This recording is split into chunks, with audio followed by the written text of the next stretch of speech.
के गे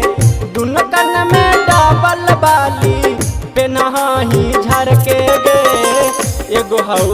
यार के दिहल एगो हौ भातर के गे एगो हौ यार के दिहल एगो हौ भातर के गे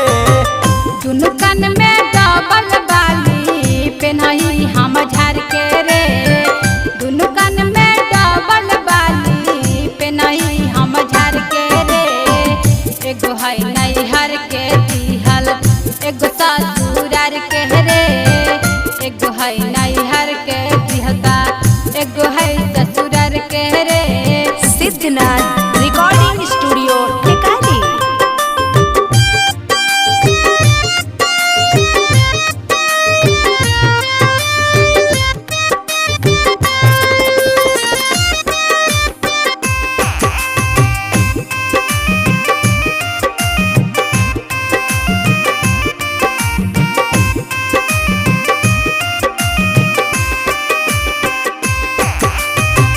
छातिया उतान करके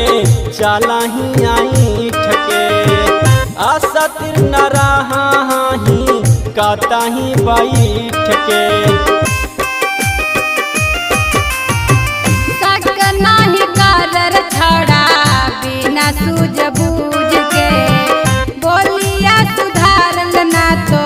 मार बोलो लकूच के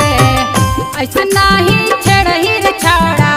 सीटी जे मार के रे ऐसा नहीं छेड़ही रे छड़ा सीटी जे मार के रे एगो है नैहर के दिहल एगो है ससुरार के रे एगो है नैहर के दिहलता एगो है ससुरार के रे।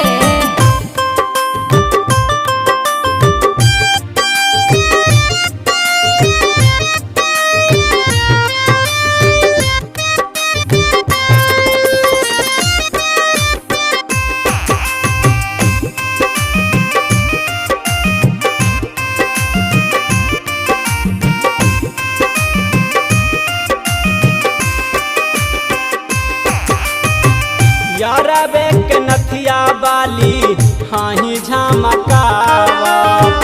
झूठा हूँ क भातारा के हाही भारा मावा कन्यादान में देले रहे फुआ एगो जोड़ा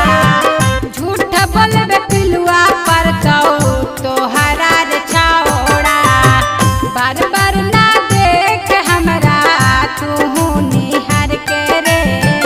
बार बार ना देख हमरा तू निहार के रे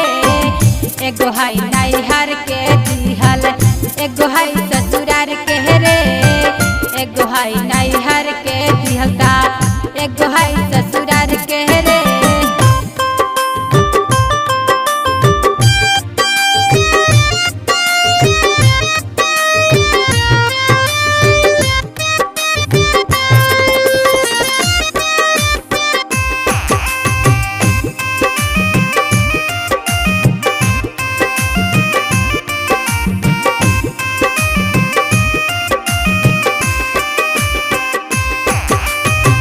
सूट सलवार झमा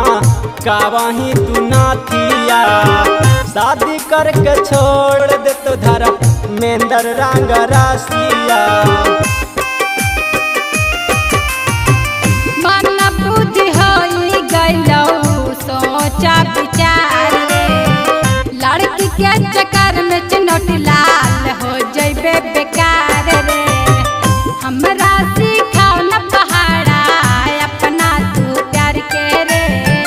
हमरा सिखाओ न पहाड़ा अपना तू प्यार के रे एगो है नैहर के दिहल एगो है ससुरार के रे एगो है नैहर के दिहलता एगो है ससुरार के रे।